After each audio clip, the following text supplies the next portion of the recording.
They could be young boys anywhere, enjoying a game of football. But these are no ordinary children. And it's not even a proper ball, just an old coconut. Because these kids have nothing. They're all refugees. And an alarming number of them are here without their families. They stay at the sprawling Mayani refugee camp in northern Ethiopia, a temporary home to over 11,000 people. All have fled across the border from neighbouring Eritrea. Older lone children like 16-year-old Rigat care for the younger boys. It gives her structure and companionship in an otherwise empty life.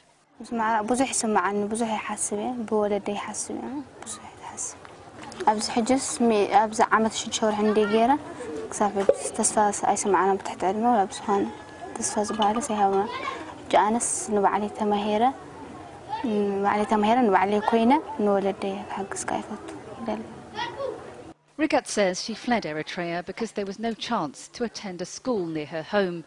At first she regretted the decision, but it was impossible to return. There is no immediate repatriation arrangement with Eritrea. So now she wants to make the best of it. Her 14-year-old friend Fortuna also left her home country because of problems with her education. She failed school exams back in Eritrea, which means automatic conscription to the country's army.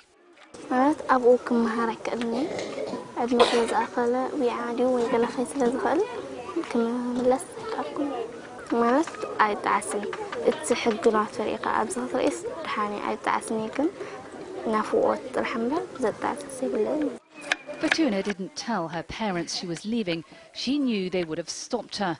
She's since lost touch with them and is now alone in the male-dominated camp.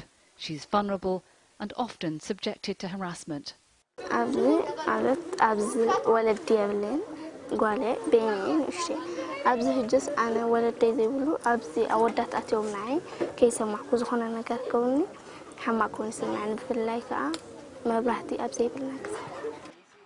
But lone refugee children like her have few options. Some of them have tried to cross back to Eritrea again by themselves, but they're usually caught by the security.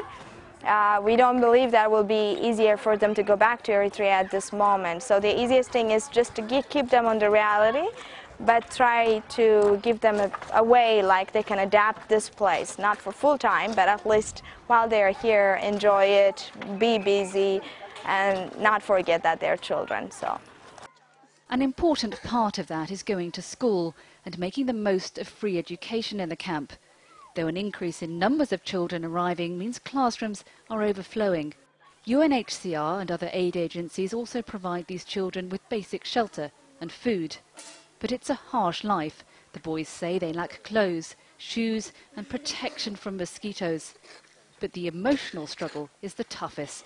Aid workers say many of the unaccompanied children suffer from depression. Their greatest comfort is a common bond. Aged 9 to 10, they cross the border into the unknown, unaware of the difficulties that lay ahead. They would say, okay, no one is here, we are here, our mother is suffering, our elder brother is not here, our father is a soldier, so why don't we just cross the border, go and see what we can find out. And what they find out here is, okay, it could be better, you can feed them, you can shelter them, but you cannot give them a family. So most of them would regret that they've crossed the border. Because they entered Ethiopia unofficially and without documents, there is no easy way for these boys to return. Crossing back into Eritrea illegally is too risky. They can only hope that one day there will be arrangements made for them to repatriate safely.